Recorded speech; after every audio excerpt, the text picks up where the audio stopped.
Change. This is Chad. And this is Matt. How you doing this week, Matt? I am doing well, but for some reason today, I am fatigued Yet again. You look fatigued over there. Yeah, I'm trying to stay awake, doing my best. It's so weird. Like, it's not even that late, but I think it's because part of the, the daylight savings thing. Yeah, we did have that issue. Just, new work schedule, new life schedule is really messing with my my old sleep. Because I used to go to bed, like, really late at night, like 2 in. But now I'm going to bed before midnight. So I'm getting up a lot earlier, and my whole wakefulness situation is shifted. It doesn't take much to mess that up. One thing I've noticed is that as I've gotten older, it's gotten a lot easier to screw up my sleep schedule, and I get much more tired earlier than I used to. So yeah, that's something It's depressing. Something I have more to look forward to as I get older. So I'm not even 30 yet, and I'm just. It's about the time it started for me. Yeah, and I'm just like, ugh. But it's okay. I like mornings more now. It's easier for me to get up in the morning and do stuff in the morning than it used to be. See, I was never that way. I was never a morning person until I worked at the summer camp. Yeah. And then I could sleep 4 hours a night and be raring to go. Yeah, well, I can't do that, but if I get 8 hours of sleep, I can be in the morning. Like, we'd go to bed at like 1 in. I guess it's more like closer to 5 or 6 hours. Go to bed at like 1 in and get up at like 6:45, 7 o'clock. Dude. And be ready to go for the whole day. Yeah. Until 1 o'clock again. So do that, 6 days a week? No, every day. 7 days a week? Oh, yeah, you only had like 1 day a month off or something. Yeah, right? we only had 4 days off. And they were spread out differently. So you wouldn't get a day off until like 3 weeks in. So. Yeah, that's a lot of work. Yeah, so like 3 weeks straight of that weird sleep schedule. But it was good. Like, I never felt lethargic. Yeah, at least you're being active and doing something that you were enjoying doing, and it wasn't like being at a 9-to-5 job. No. Sitting at a desk or something. Yeah, that makes you lethargic. Yes, it does. So I can attest to that. So can I. From past endeavors behind a desk. Yeah. There are definitely downsides to it. But I figured this is a good time, I think, to talk about work-life balance and time management and things like that. How we use our time, how we prioritize our time. Mm-hmm. Since you're getting a new job, and it's something that it's actually come up a couple times in the podcast before. I think when we were talking about books, I was talking about not having enough time in my life to read all the books I wanted to read, so I had to, I had to create like this priority list of things. And I kind of want to talk about that because I do that with everything, I think. You prioritize? In my life. Yeah, I have like priority lists of things, not literal lists, but in my head I have, a priority list of things that I have to, that I kind of adhere to figure out how I should spend my time. Mm-hmm. And one of the things I find interesting is you think about the fact that you have limited time. And that just seems like a really trivial thing, right? I mean, everybody knows that there's only so many hours in a day and, your time is precious and all that. Those are just like platitudes at this point. Everybody knows that. But I'm not sure that everybody fully grasps the consequences of that. Because it's not something that I thought about that much until... You didn't think about dealing with your time? No, not really. I didn't think about that. I think throughout most of my 20s, I didn't think about that. I want to say it wasn't until like my late 20s that I really started thinking about the fact that my time is limited and my time is valuable and my time is, basically one of the only really unrenewable resources that I have. There's no getting it back. And it's made me think a lot. And I kind of wonder if other people think about it as much as I do, or people think about it in the way that I do. Although at this point I don't actively think about it that much. It's more like a thing that's just kind of running in my mind. Mm-hmm. I feel like that might be something more in line with someone who's older, who really has like the thumb on their mortality, let's say. Like, they're really conscious of the time that they've spent and the time that they have left. Right. Where someone even in their 30s might not necessarily think that way, but they might start. Mm-hmm. It might start going that way, especially if they've already started a family and stuff, or they've already accomplished a certain number of things. They might start thinking of like, how much more time do I have left to accomplish what I have on my list of things to accomplish? Right. But I think with you, because I haven't really had that feeling, Uh-huh. and I'm only a couple years younger than you. Yeah. But that might also be like a mentality difference. Yeah.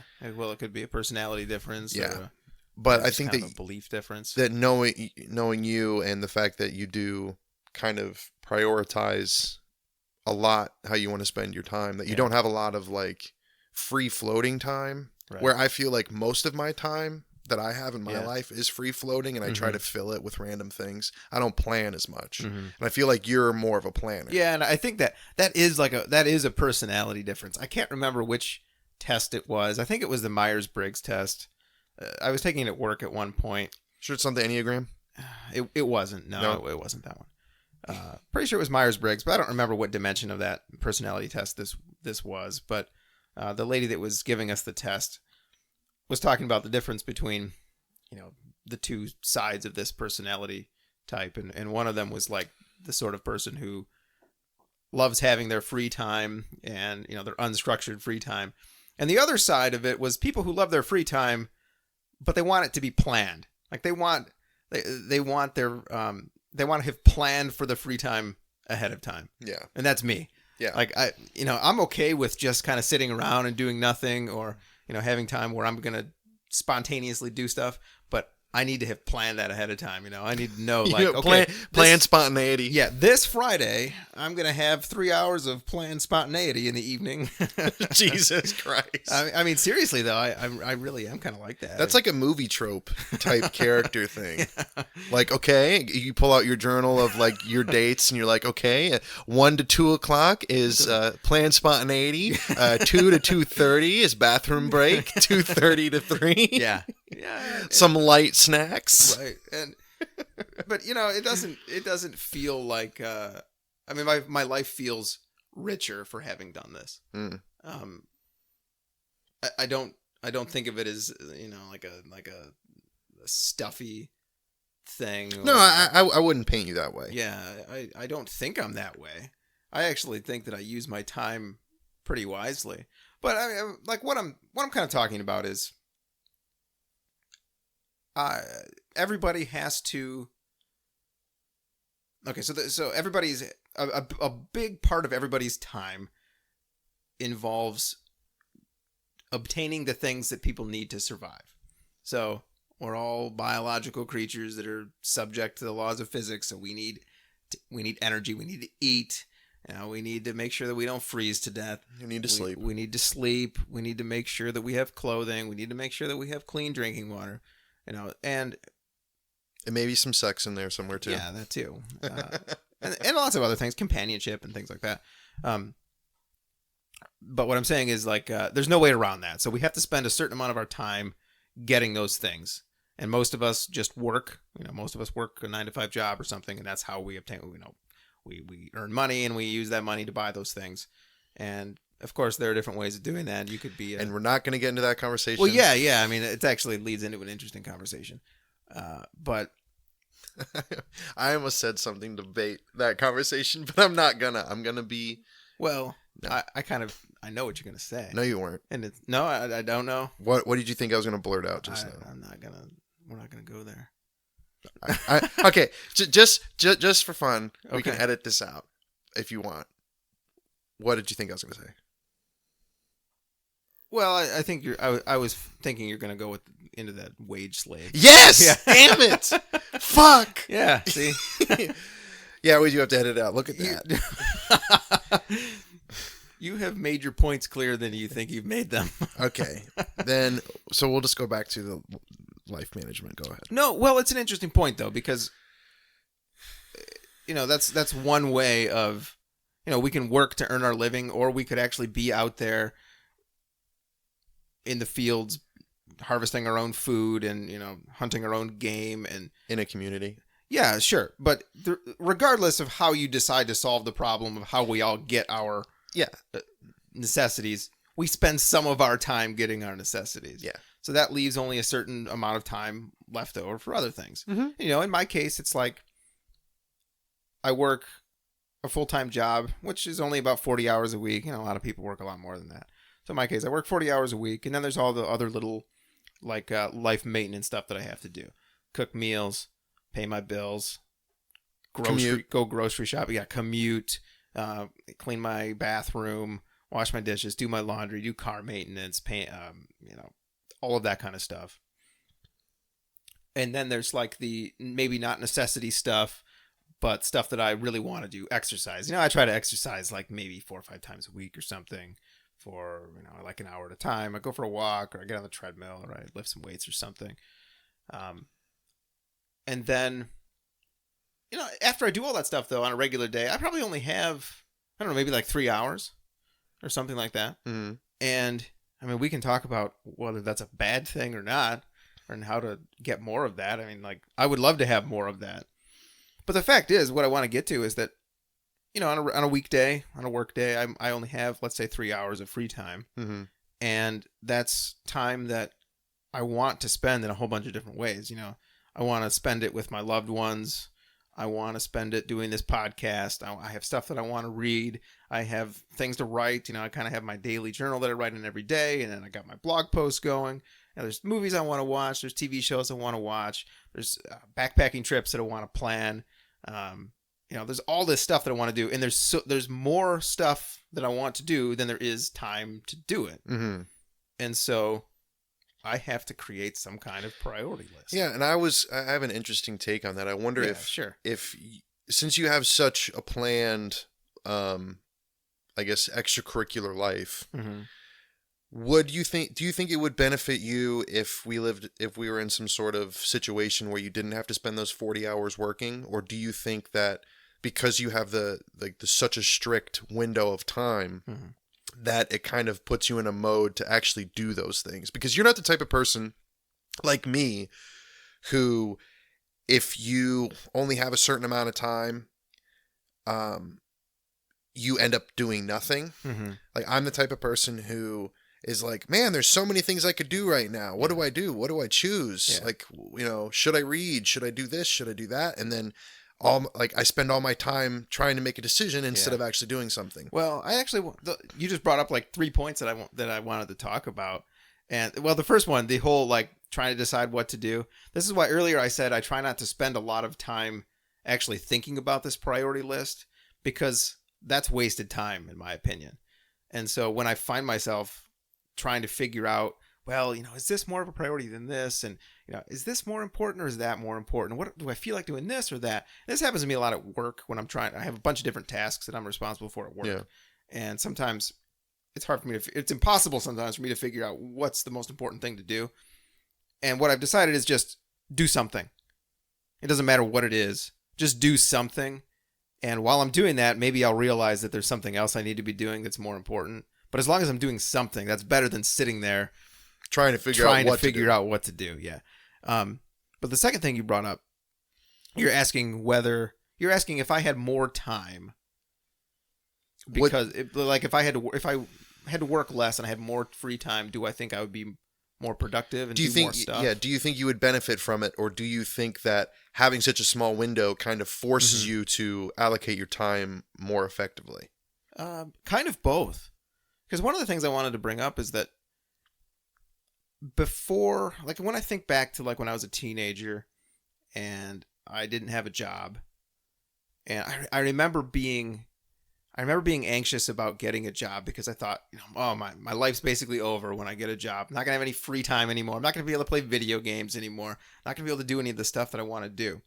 But the weird thing is, I feel like I do way more stuff now with my limited time than I did when I was a teenager, when I had limitless free time. So yes, in a way, I do think that having less free time has taught me how to value it and how to use it, and how to prioritize it.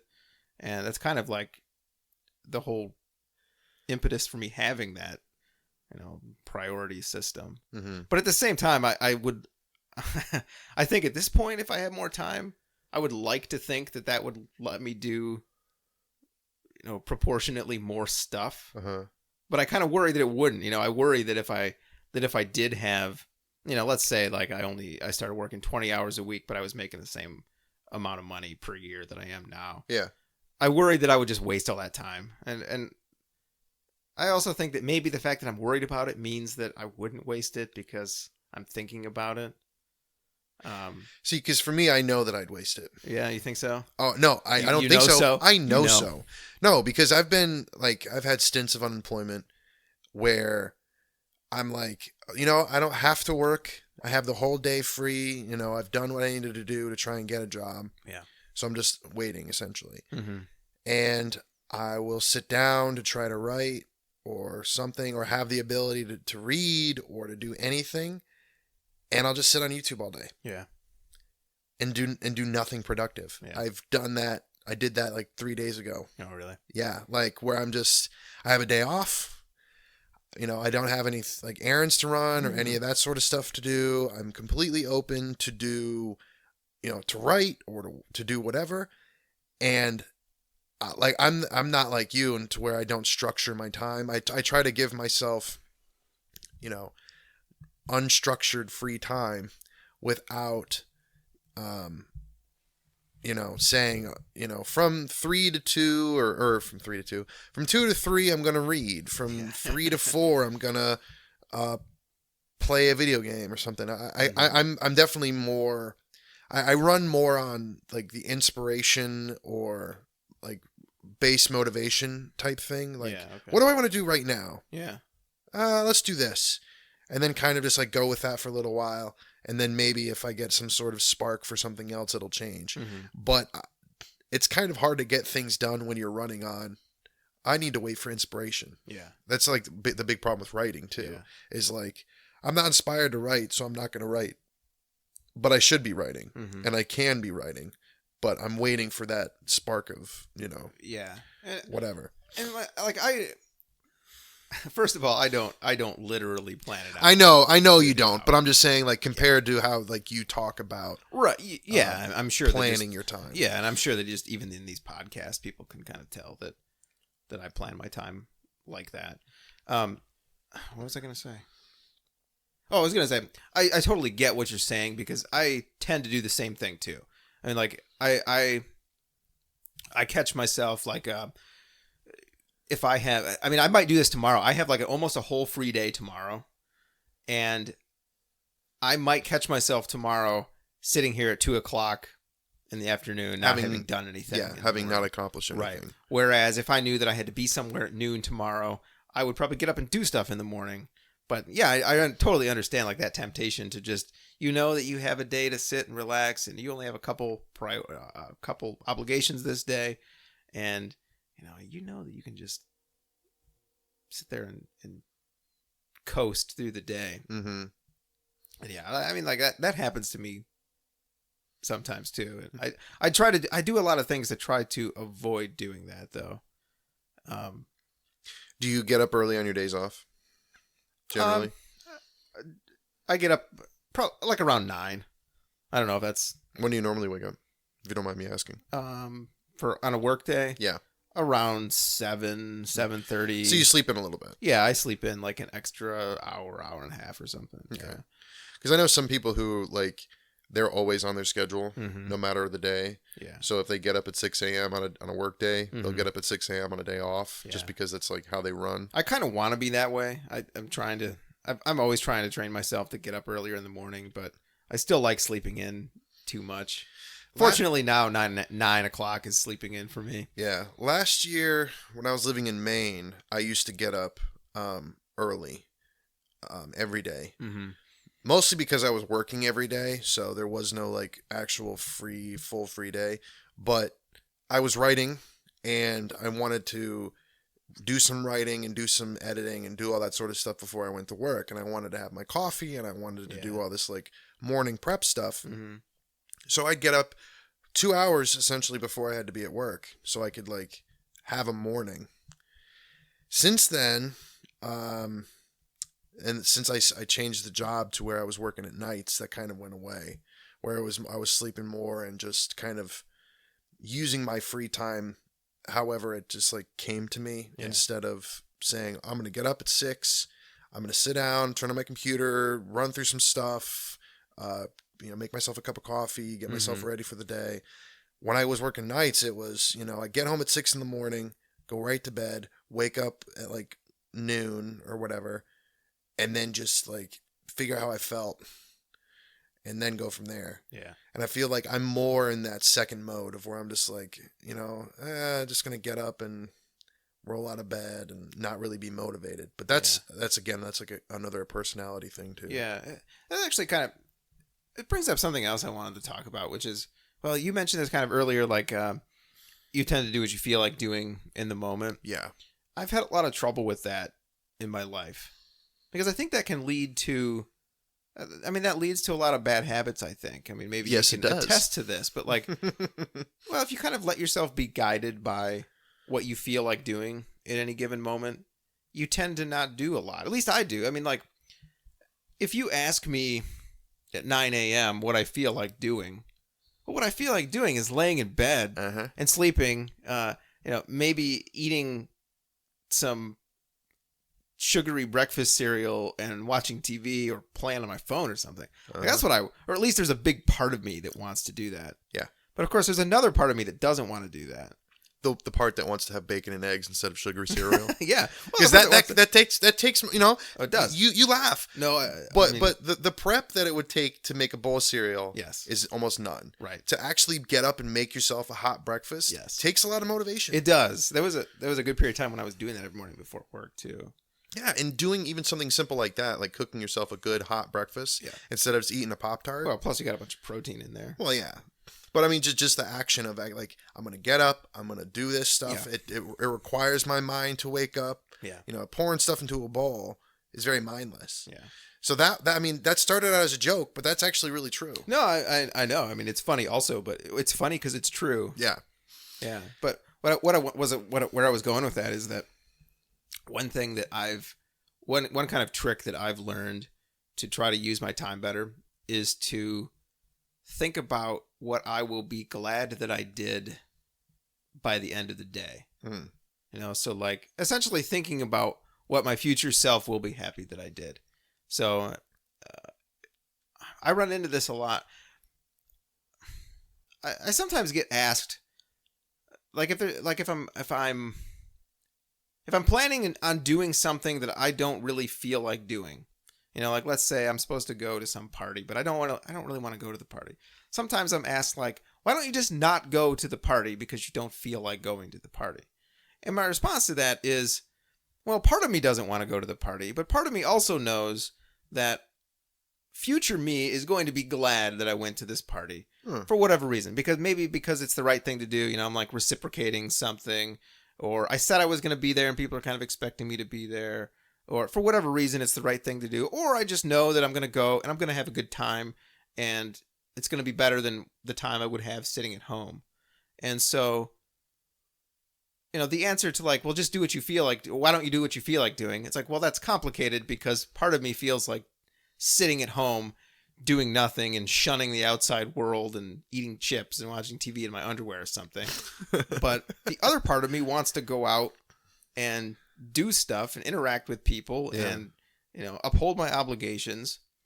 So there's not a straightforward answer to that. And so instead of making decisions based on what I feel like doing, I've tried to say, what will I be glad that I did tomorrow? And in the case of this party, most of the time the answer is, well, I'm going to be glad that I went to the party if I go to it. And sometimes it's not. And if it's not, I'm saying, well, it doesn't really matter. Future me is not really going to care. There's really no consequences to this. Nobody's expecting me to be there. It's fine. I'm going to stay home and I'm going to feel fine about that. Yeah. But more often than not, it's, no, you're going to go out there and you're going to do the thing that you told people you were going to do. And you're probably going to have a good time doing it. And then you're not going to feel like crap when you're sitting at home thinking that you should have gone to this thing. So you think about future regret. Kind of. Yeah, I suppose that's one way of putting it. I'm not sure that it's all regret, though. But yeah, I mean... Okay. Yeah, sure. That's a rough way to put it. See, because the thing for me, I've never really thought that way about, like what would my future self think? And I think it's because even if I do say accomplish, like the other day, a couple of weeks, maybe a week ago, I wrote like 6,000 words in a day. Mm-hmm. I didn't think I did enough. Yeah. And I That's think a lot that, of words. yeah, I know 6,000 words is a lot of words to write in one day, for creative writing or any type of writing. And usually that's, you say write 1,000 words a day or whatever. But I sat down and I wrote like 6,000 words. Mm-hmm. And even when I was done, I thought I didn't finish. I didn't do enough. Mm-hmm. And I think that's also another personality thing, is that I could do, if I had a list of things to do, I could do all of them and feel like I still didn't do enough. But I think it comes down more to, like an inadequacy problem. Mm-hmm. When it comes to accomplishing things in life. And then another thing kind of related to like procrastination, and how it's like, you're a procrastinator, so you usually put things off. The fact that you did something today doesn't mean that you did enough. Yeah. And I've that's kind of like what I've been running on most of my life. Mm-hmm. So thinking about it from a future self scenario doesn't really work in my regard. And I think that the reason why I kind of I say that I run more on how I feel in the moment is because I don't know how I would react, I guess, in the future. Yeah. Or I try not to think about like something that I might regret. Yeah. I was actually trying to think of a scenario in my life where I decided that I didn't want to do something and then ended up doing it anyway. And one thing that popped in my head was going out for New Year's, I think 2 or 3 years ago. Yeah, that sounds like a good example. That sounds like something that I would have this problem over. So I was at home at like 9 at night on New Year's Eve, and I didn't have any plans. None of my friends were doing anything, or if they were with their girlfriends or wives or whatever, like doing their thing. And I wasn't invited out anywhere. Then I was talking to one of my friends who like was having car trouble or something, and she ended up going to a party and like was having fun and everything. And I'm like, why am I like, I know people, like I have places to go. Like, why am I in bed at 9 o'clock on New Year's Eve? Yeah. I was like 27 or something at the time. I'm like, really? I'm not old. Yeah. So I got up. I asked my friend if she was working at her bar, and I drove like the hour to get up there. Was there a little bit before the ball dropped. Hung out with them for another hour or two. We went to another bar and got a ride home. Tipped the guy $100 because I was drunk. But it was Good fun. day for him. Yeah, no, it was. I was glad that I went out because it was like that night I had like an emotional epiphany and was like, I want to move to Maine, and like all that stuff happened because I went out and like had like this moment of life. But I've had those instances where I was like, originally I didn't want to do something because I'm not really in the mood, but then I did kind of think like, will I be better off? But most of the time, I don't really think that way. Yeah. In that specific circumstance, do you think if you hadn't gone out, do you think the next day you would have been sitting around feeling bad about yourself for not going out? Probably. Yeah. Probably would have been like, because I've already had. I mean, I always kind of have this feeling of like missing out. Yeah. For one reason. The FOMO. Yeah, for one reason or another. Either because of money or because of distance or because of time or whatever, that things just don't work out to where I can actually go and do things. So when I have the opportunity and I choose not to, it's kind of like, well, you kind of fucked yourself in that instance. Right.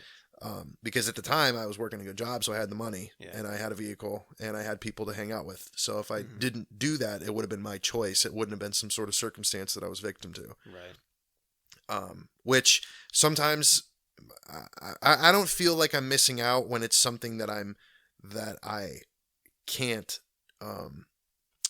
and like I won't be able to enjoy.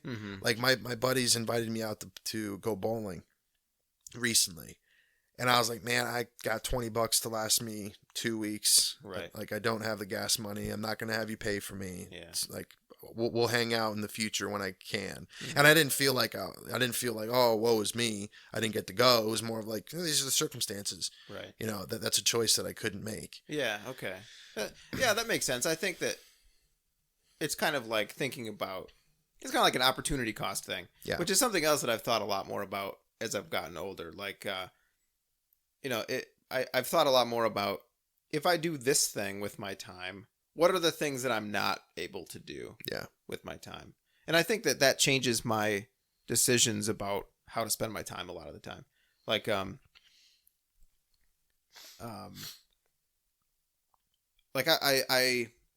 really like to read, for example, and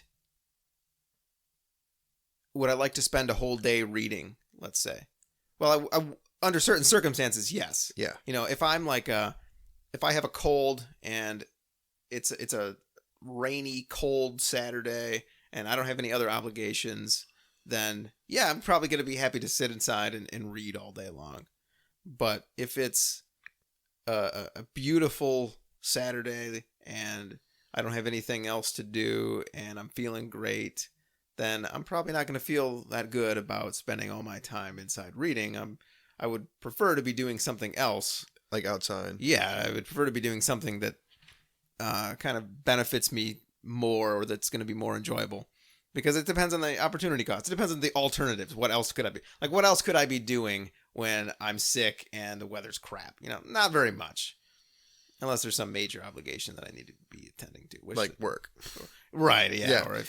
No, and I think for me, the problem that I deal with, and I brought this up earlier, is like having too many options of something to do with my time. And then ultimately not being able to choose because it's like, well, if I do this one thing, then I won't be able to do these 3 other things. Yeah. And then, okay, so I'm going to swap out this one for one of those. Well, if I do this one, then I can't do those 3 things. Right. And it's just like keep either swapping in and out what I can do or just deciding not to do any of them and doing like an alternative 5th thing. Yeah. That is just like, well, I can't choose between any of those, but I still have to do something. I'm not just going to sit in my room and, twiddle my fingers. Right. So I'm going to watch YouTube all day.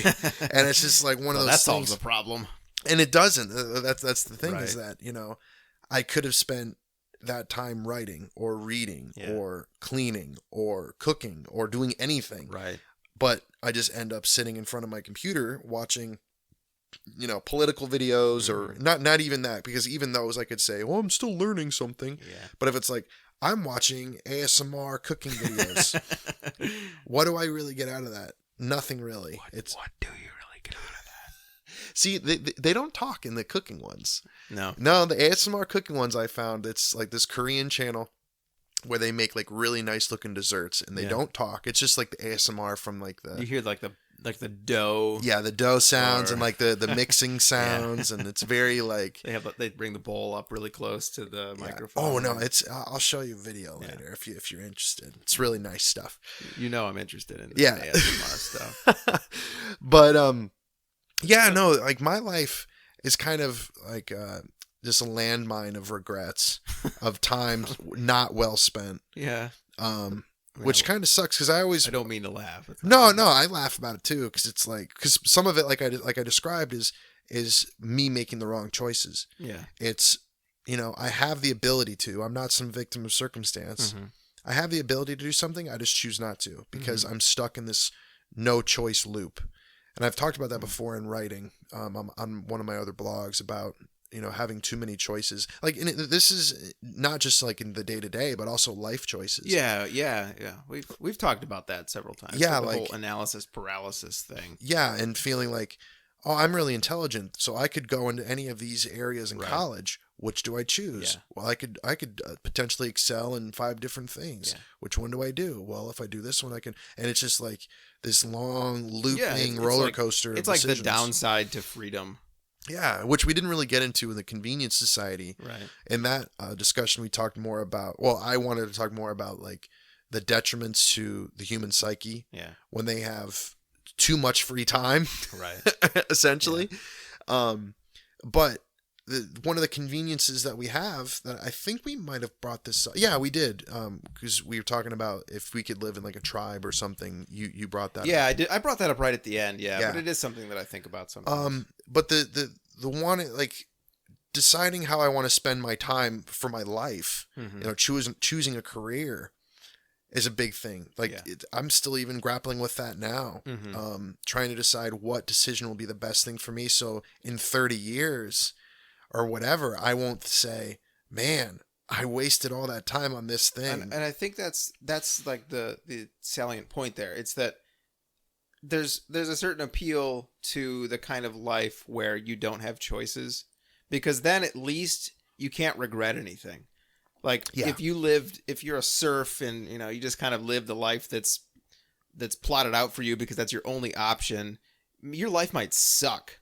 But at the end of it, you can't really have regrets about your choices because you didn't have it. You didn't really have any choices. Yeah. And so it's kind of, that's the downside. I want the choices and I want the freedom, but it does come with risks and responsibilities. Yeah, and you don't even have to bring it back to serfdom. I remember, I think I brought up like a family business type situation. Yeah. Like, my grandfather was a carpenter, my father was a carpenter, and that's just what our life revolves around. Yeah, right. Like, the possibility of going to college or whatever still kind of exists, but you're kind of you're already in this sort of communal. Yeah, like your family doesn't really do that. Yeah, the Meads don't do that. Yeah, no, this is the family business. You know, you're my son and your son's son, and all that. They're all gonna like. There's a sort of an appeal to that because, again, it takes away the fear of choice. Yeah, and the fear of regret from the choices you make. Yeah, I totally get that. Like, I would ultimately always choose to have more choices, but I definitely feel at times like that. I understand the appeal of that, and so there are times when I'm like, I wish that my life had been all planned out for me, and I didn't have any choices. Well, let me introduce you to something. We'll talk about that on a different day. Eternalism and all that sort of stuff. I want to talk about that. I know that you really don't want to, but I do. No, I do. There's just not. I just don't have a lot to say about it. That's all. So this can be your topic for this week, and then next week we can talk more about that. Since we are talking about choices. I have something to say about it, but yeah, no, I back to deciding what we want to spend our day on. Yeah.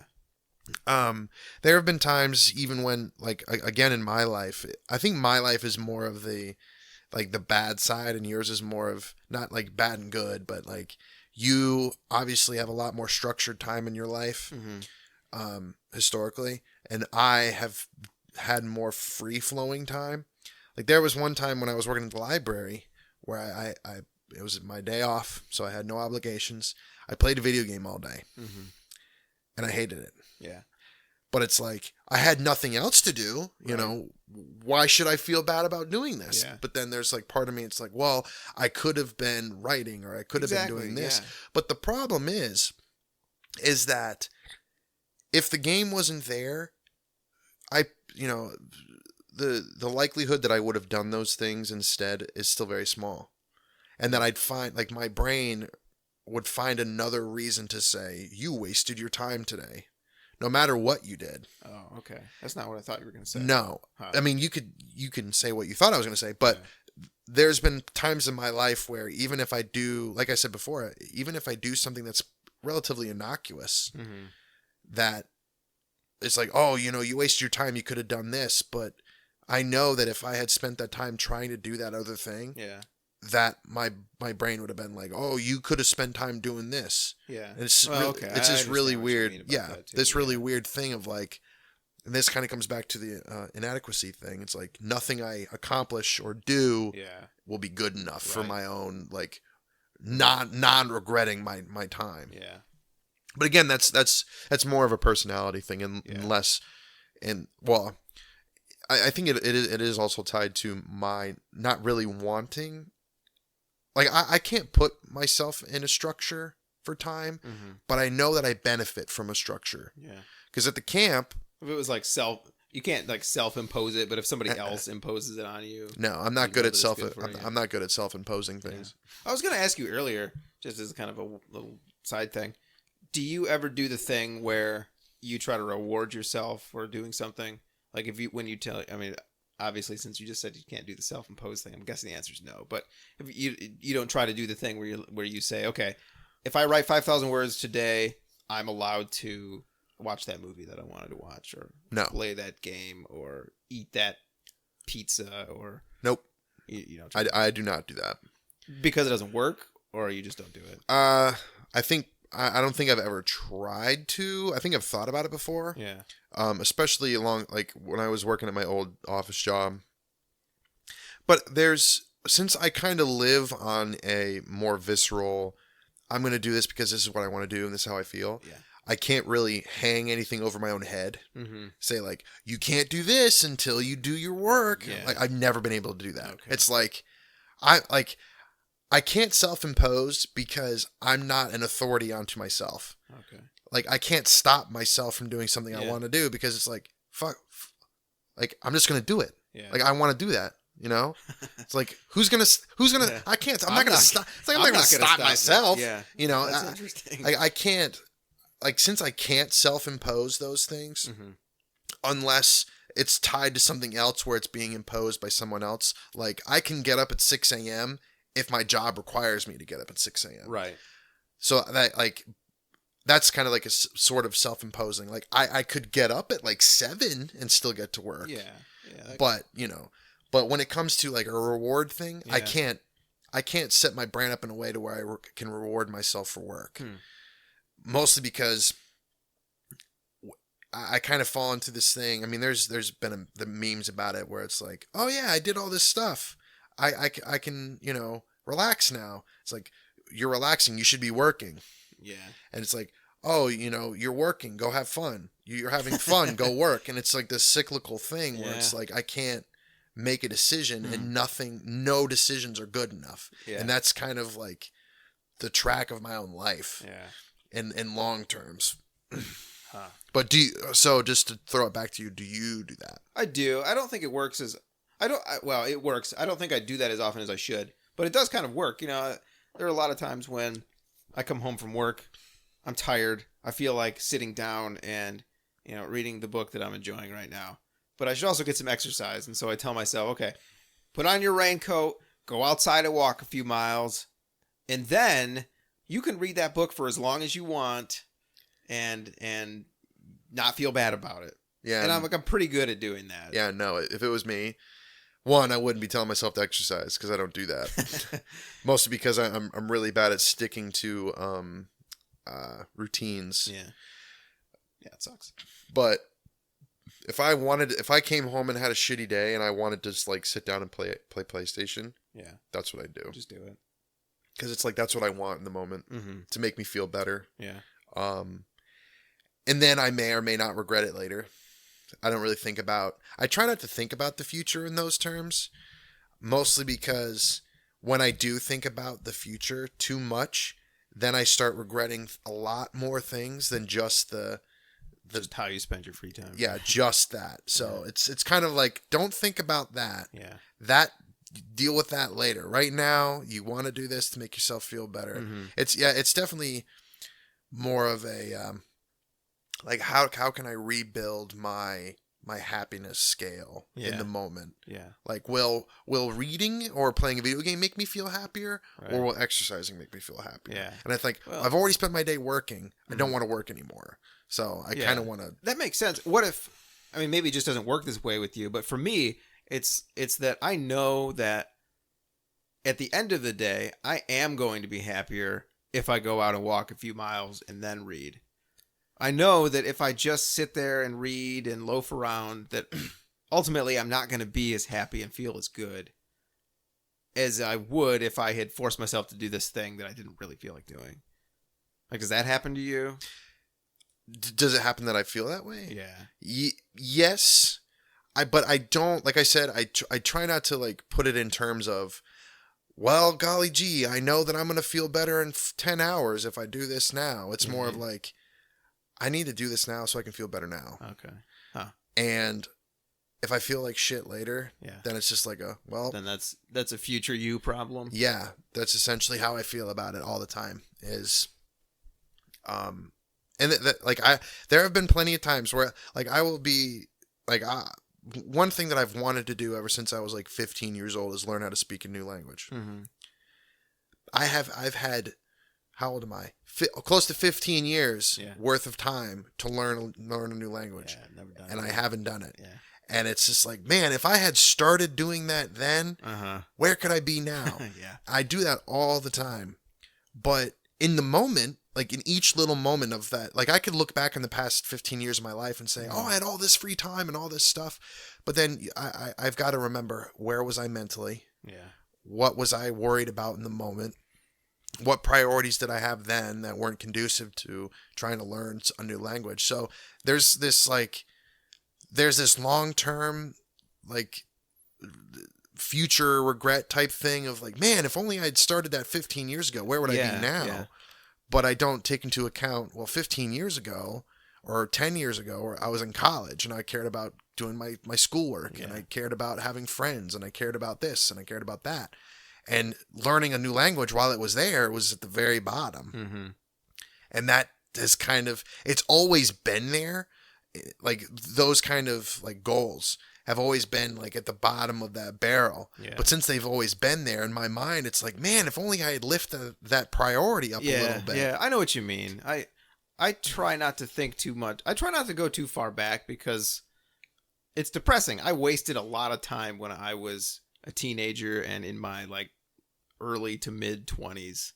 And I do think about that stuff all the time. Like I think about, and what if I had started backpacking when I was 20? Like when I should have, when I had more youthful energy than I do now and more free time. Yeah. And, more people to do that with. Why the hell didn't I start it 15 years ago instead of 5 years ago? You really only started 5 years ago? Backpacking? Yeah. Yeah. Oh, I didn't know that. I've always done camping and hiking and outdoor stuff, but backpacking itself, I thought about doing it for years before I actually got into it. Oh, I mean, from talking to you, it seemed like something you had done since you were 20. Yeah, I really wish I had. Which kind of brings me to my next point, which is that this kind of goes back to what you were just talking about too.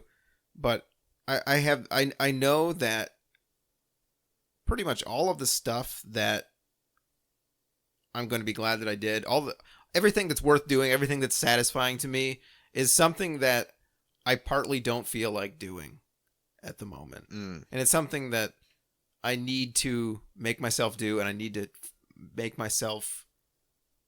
find the time. I need to make the time to do it. Yeah. Rather than kind of waiting around. And backpacking is actually a really good example of this because it's something that I wanted to do for years. I mean, like I probably first started thinking about it in my teens. Yeah. And I just kind of I never had anybody to go with. I didn't really know what I was doing. I didn't have any of the gear, and I didn't know what to buy and what not to buy. I didn't know where to go. But in the end, I just had to do it. And I still didn't know any of that stuff. I just had to go, bumble through it, buying stuff. I just had to go out and buy gear that wasn't necessarily the greatest stuff and go make I had to just go make myself do it, make all the mistakes, learn from them, and then go from there. That's kind of like me with archery. Yeah. But go on. Unless you were done. I think I'm done with that point. Okay. I just wanted to say that I have to force myself to do the things that are worth doing. Yeah. And I think that I've like I just said, I have also done that too. Mm-hmm. But I think in my life, for me personally, and I think this might be with the depression and everything, it always feels like I have to dig myself out of like a hole all the time. Yeah. To get back to some feeling of, objective normalcy. And then I could try and think like, man, if I just spent this extra 5 minutes to do this thing that, like how you described, like I got to push myself to do it, then I can, then I will. And I'll be in the right mindset to actually, buckle down or whatever. But that mindset of feeling like if I just do this thing that I might not really want to do in the moment, it'll be better for me, is very fleeting, or very like that feeling is it comes very infrequently. Yeah. And it's more dealing with just like trying to get out of like a negative headspace Mhm. back to just like feeling okay. So it's like, how best should I do that? You know, and I like, you know, I just thought of this. So, you know, sometimes when I get depressed, I'm kind of a depressive eater, and I'll make the decision to buy some shitty food Right. because I'm like, I know that this will make me, and I even say it to myself. It's like, I know that I'm buying this because in the moment I want some comfort food, Yeah. but I know later on I'm going to feel like shit, Uh-huh. but I still do it. Right. And it's because in that moment, regardless of how it makes me feel later, I know it'll make me feel okay now. Yeah. And I think that a lot of people who deal with depression or like depressive eating kind of feel the same way. Yeah. That you know, I objectively know that this is a bad decision. Like Yeah. buying a pizza, eating the whole thing, Mhm. and a 6-pack of beer. Yeah. Like that's a bad decision, but I know that like this is what I want right now. Right. It's not. Well, I think a lot of people deal with that, and this is not to get on too much of a tangent here, but this is I find myself saying things along these lines a lot, but I think a lot of people's problems are not problems of ignorance. Like people know that they're making bad decisions, Yeah. but they do them anyway. Yeah. We don't need to get into that, but I I think think- that happens a lot. Like I would guess that most of people's bad decisions, like most of an individual's bad decisions, they know that they're bad decisions Yeah. at the time. I think it's more of either a willpower thing or a feeling like you don't really deserve to make the better decision. Yeah, I think that's part of it. Yeah. Yeah. That's an under talked about part of it. Yeah. Yeah. It's like you don't value yourself or respect yourself or love yourself enough to make the right decision for yourself. And Mhm. so you kind of like, it's almost like a self-flagellation or something. Yeah. Where it's like, I know this will, like I've already said that I know it's bad for me, Mm-hmm. and it will be worse, and I'll feel worse later on. But Mhm. in the moment, it's kind of giving me that little bit of dopamine or Yeah. whatever. Yeah. But yeah, so that also comes down to back to like the main point about managing time. I've never really been good at managing time. I've always been a procrastinator, even in school. Yeah. And in my free time, if I have that spark of inspiration to do something like with my writing, Mm-hmm. then that's what I spend all my free time doing. Mm-hmm. And I can't, not that I can't do anything else, but it's hard to make a decision to do something else. You know, like this past month, I've been writing pretty much every day, Mm-hmm. and it doesn't feel like I'm forcing myself to do it. It just happens. It's just coming. And, the only time that ever happens is when it gets more of like to a writer's block where I have to like force myself through. But sometimes those can last months, which sucks. Do you have like a priority list of free time activities in your head? My priority list of free time stuff is usually writing, and then writing. And then if I'm not writing, I should be writing. Yeah. Because not just because I enjoy it, but part of me really wants it to be a career. Right. So it's like I have to. Yeah. I can't do anything else. And Well, maybe that's how you should be doing things. Maybe Yeah. that should be your priorities. and when I'm not writing, I tell myself you should be writing. Yeah. So it's really hard to even say like, reading is good, watching a movie's okay. Mm-hmm. Sometimes I'll put stuff on in the background Yeah. or whatever. Yeah. There's always multitasking. Yeah, but that's always that always leads to distraction Yeah. for me. Yeah. There's not really any such thing as multitasking. No, but It's just switching rapidly between two tasks. but sometimes, especially with my writing now, I have to like kind of artificially say, you've written enough, you can stop now. Mm-hmm. And even though part of me is like, there's still 5 hours left of the day, Yeah. keep writing. Well, and I think that something else I want to add is that there's definitely value in sitting around and doing nothing. I do. Even I have to do this, and this is something that I have to make myself do this. I have to set aside the time to do nothing because I do think that everybody needs a little bit of just relaxing and sitting down and recharging and not thinking about much. See, that's usually like right before bed. Yeah, well, that's a good time to do it so that you're not thinking about a bunch of shit while you're trying to sleep. Yeah, I usually listen to I have that issue. Guided meditations. Yeah, that's a good idea for sleep. But yeah, but when let's say I don't have a writing project. Yeah. That I'm actively working on. Then it's more in tune with what is going to give me the most enjoyment out of my time, which could be like engaging with people in conversation online, watching a movie, playing a game, going outside. What thing will give me the most enjoyment since I'm not feeling that I need to work on writing. Okay. And it's not really much about like furthering myself, because in my mind, when I'm watching political YouTube or reading something that's more informative than entertainment or writing, it doesn't feel like it's free time. It feels like it's sort of like I'm building myself. Like self-improvement time. Yeah, and not really like entertainment free time. Right. Which I feel like are different. I don't know if you would set those in different categories of free time or not. Yeah, I think so.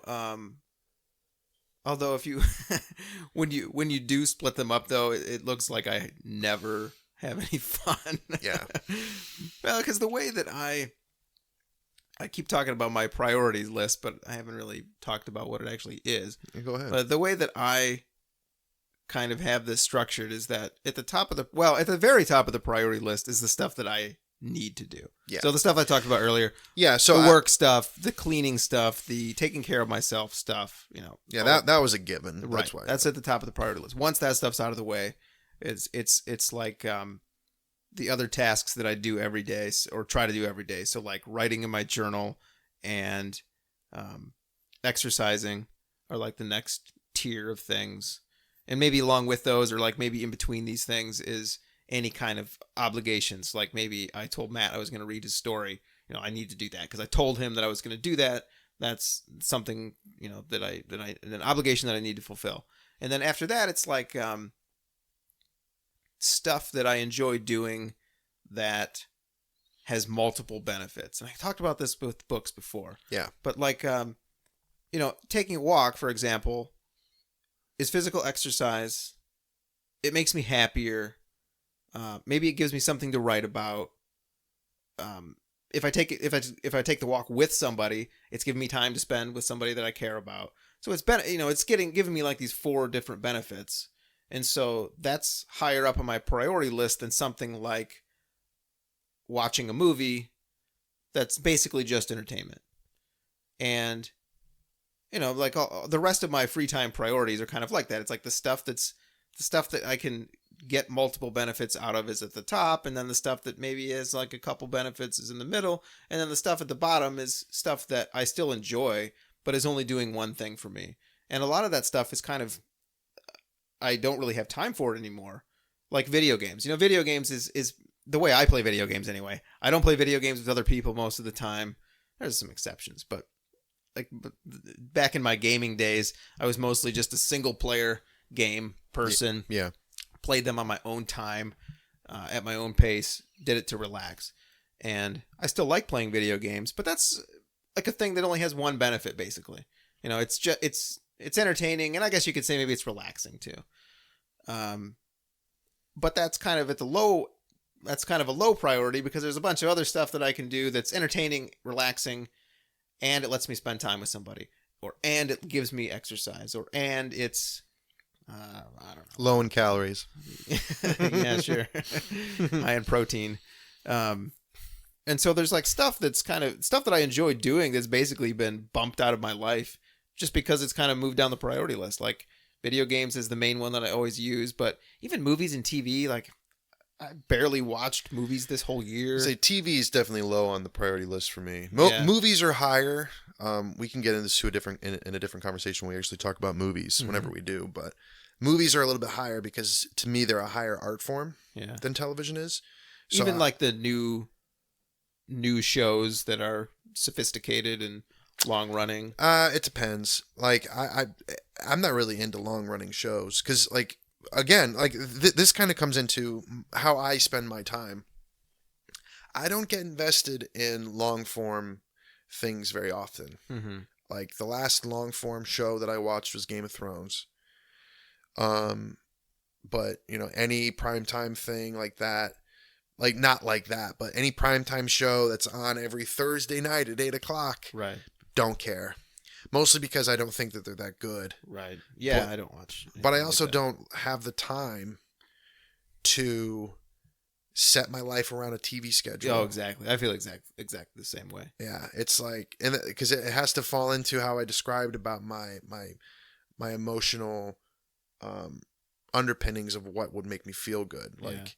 7:00 on a Thursday night, I'm either at work or I'm recording the podcast, Right. or you know, I'm writing. Yeah. I'm not really in the mindset to sit down and watch a television show. Yeah. That's the same reason that I've never been very fond of MMORPGs and online games with other people, Yeah, because you have to, you know, if you're going to be serious about them, you have to coordinate schedules with other people and wait around for other people. I played World of Warcraft for a while and got so sick of that stuff. having to wait for your having to, guild and like, stuff. Waste my half of my night was wasted waiting around for the other people in the guild to show up, because nobody shows up at the time they're supposed to, and then somebody's got to go to the bathroom, and then somebody's got to, you know, go pick up their wife from work, and then, you know, and then you don't have enough people to do the thing, but you try to do it anyway and you fail. Yeah. I just never really enjoyed playing video games like that. I always wanted them to be my thing on my time at my pace. Yeah.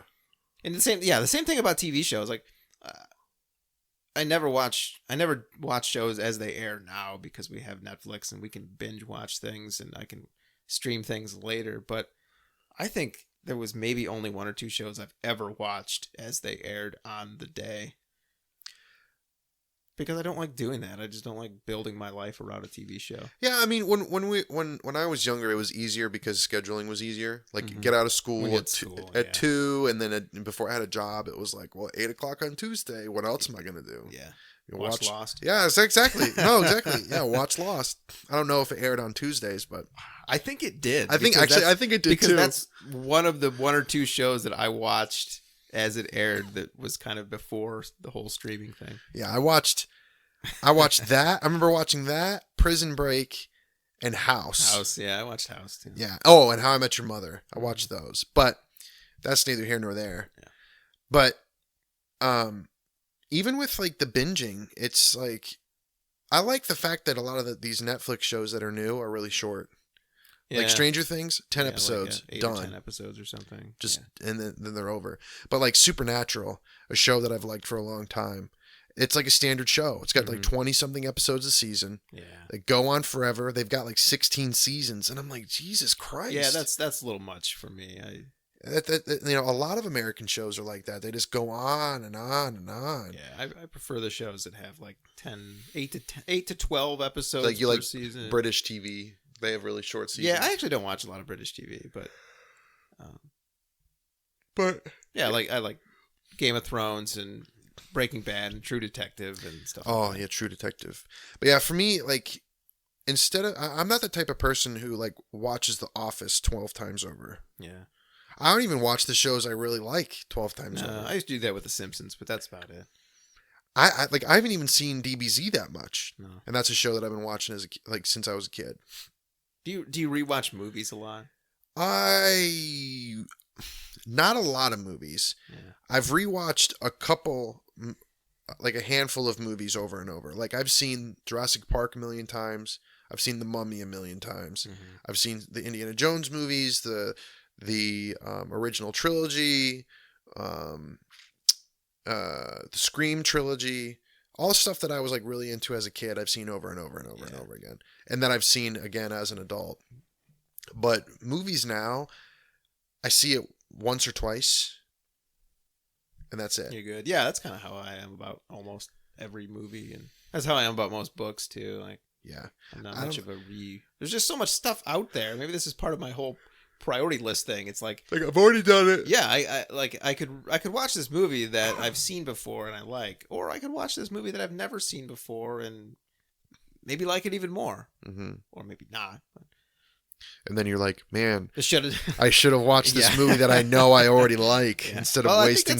I think that's a big reason why people rewatch stuff. It's because they'd rather watch something that they know they're going to like rather than spend 2 hours watching something they might hate. Yeah, makes sense. I actually just rewatched a couple movies recently. I rewatched Lethal Weapon 1, a couple Bruce Lee movies, something else. Oh, I put Akira on. I watched that. And I was showing my niece some Studio Ghibli movies, so which I've seen before and I'd watch again. But again, when it comes to my priorities, when it comes to like entertainment stuff, I don't really reread books. I do rewatch movies, and I don't really rewatch shows because I don't want to spend 2,600 hours or whatever. You know? Yeah, that stuff, it's like, I would like to do that stuff. That's stuff that I would do if I had infinite free time. Would you, though? Yeah, probably. I would, yeah, sure. Okay. I would rewatch shows. I would, watch shows that have 200 episodes. Yeah, like this is just kind of getting back to the main point is that there's so much stuff that I would do if I had unlimited free time, but I have to create priority lists and weight things because I only have limited time and there's certain things that I like better. There's certain things that are going to be ultimately more satisfying to me than other things, and I have to try to find a way to sort them out and just get to the best stuff. Well, I kind of, since we've been talking about this, I wish that I was more like that because it sounds like I've been joking about, you pulling out a calendar and saying, from 2 to 2:15, I'm going to take a leak. And then from 2:15 to 3 o'clock, I'm going to read like 20 pages of my book or whatever. While I do joke about that, I do wish that my life was a little bit more structured. And I think that's why I liked working at the camp so much. Yeah. Is that my day was planned for me. I didn't have to make any choices. So I could, instead of having to think about what I was going to do, already knowing what I was going to do, I could just live in the moment. Yeah. Which I realize that I don't do enough of. Right. In the quote unquote real world, where I'm always trying to make decisions on, okay, what am I going to do now? Yeah. Well, I could do this, this, or this. Well, and like I'm weighing the options and I'm trying to figure out, and then 4 hours go by and I end up not doing anything, and it's like, wow, I just wasted my whole fucking day. Yeah. When at the camp, I'd wake up at 7 a.m. I'd know exactly where I had to be. I'd go eat, teach a couple classes, have a break, teach some more classes, have another break, then have the night to do whatever I needed to do. Yeah. Rinse and repeat for two months. Well, I really think that having that structure, I want to say two things. First of all, I want to say that if it makes you feel any better, part of this is probably a personality thing, but I definitely didn't. I definitely haven't always been this way. It's something I try to train myself to do. But I definitely think that having that structure allows you to spend your time more wisely, though. That's part of the reason why I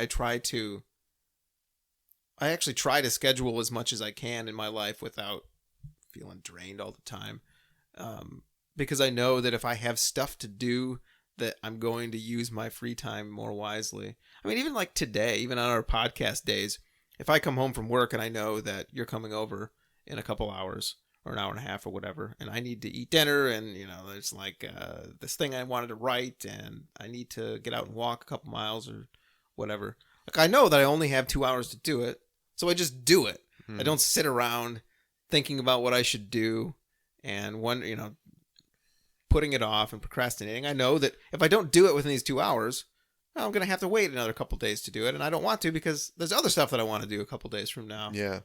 I think that's a big thing too, because I'm very self-defeating when it comes to that. It's like, well, if I don't get it done now, then it won't get done, but I don't really want to do it. And it's just like this reciprocal feeling of like not getting anything done and then regretting not doing anything.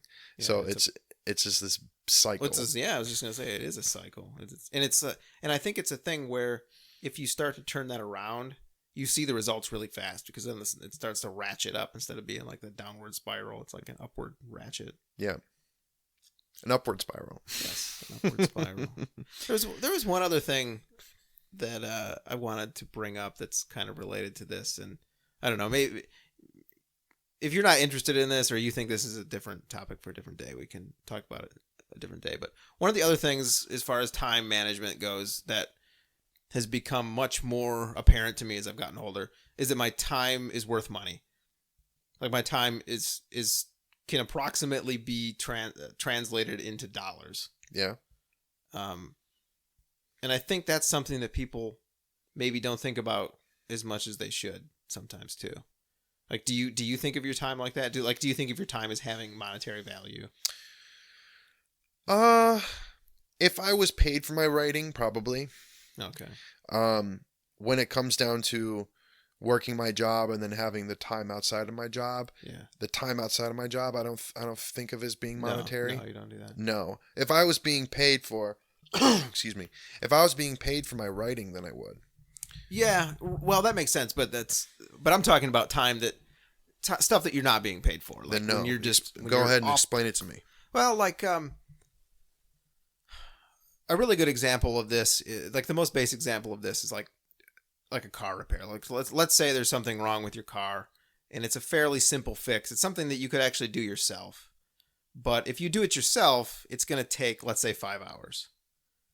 You could also take it to the mechanic, and he could fix it for you for $50. And like, let's just, setting aside like the time it takes to drive to the mechanic or have somebody pick you up or whatever, let's just say that, let's throw that out and say that like the mechanic is next door. So that's negligible. So would you rather fix it yourself for quote unquote free, but it takes you 5 hours? Or would you rather have the mechanic fix it for $50 and you have those 5 hours to do something else? I understand what you're saying. And I mean, you can play with those numbers to figure out how much you value your time. And it depends, it's contextual. It depends on a bunch of other stuff. Because there's other value, not to get too into the weeds, but like if you're fixing your own car. Value of accomplishment. Well, yeah, there's the value of that. And there's the value of you know how to do it now. And maybe next time you can do it in 2 hours. And you don't have to worry about the mechanic ripping you off. There's like a whole bunch of different things that you can kind of add to the cost-benefit analysis. But I think that everybody does value their time at some dollar amount. And by tweaking the numbers in that little thought experiment, you can figure out what it is. Yeah. Like, let's say you could do it for free, but it's going to take you 50 hours.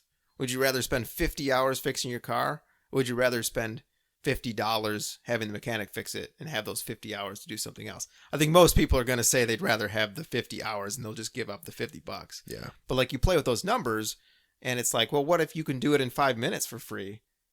Or you could have the mechanic do it for $50. Well, now everybody's going to say, I'll do it myself for $5.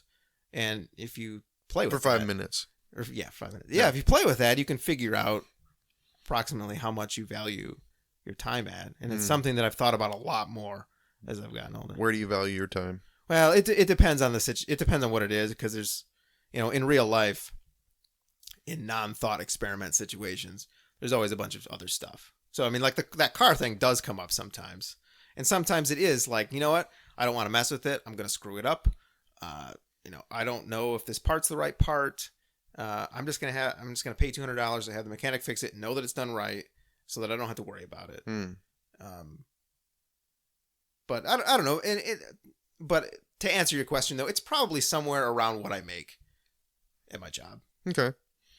That makes sense. That's like when I'm thinking about it, that's about where I start. That's like my starting point is about what I make at work.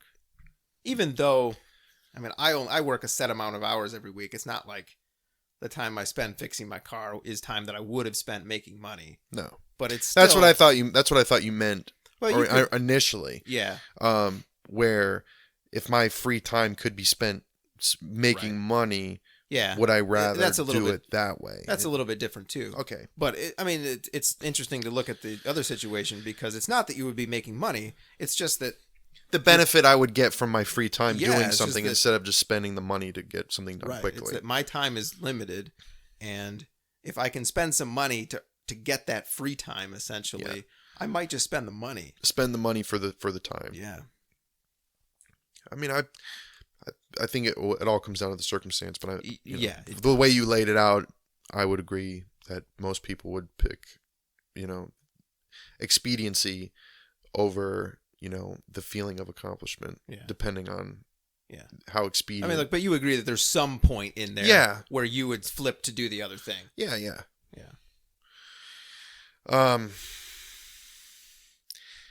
Did you have any other points that you wanted to broach?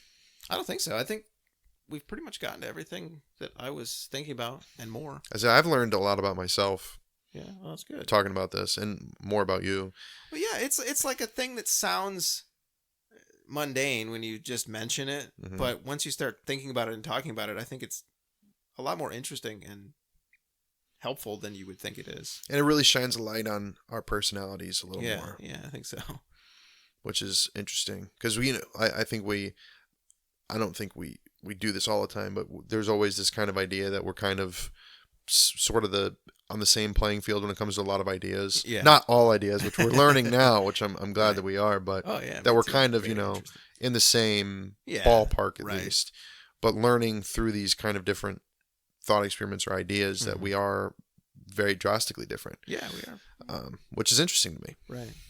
But it is. And we have pretty different personalities. And if we've done those personality tests, several different kinds, and it shows we're different. No, we're too different. We can't be friends anymore. Bye, Chad. Yeah, is it do opposites attract or I don't know. I guess we'll find out if we get to 20 episodes. Yeah, we will. If we can keep doing this through the next year. I think we're halfway there. No, is this number 9 or is this number? I think this might be 9. Might be 9. 9, okay. If it's not, then we'll edit it out. Yeah, I'm sure you'll be able to tell when you're listening to this. Yeah. But so I think we managed our time well today. We're under time what we've been trying to do recently. So excellent time management right there.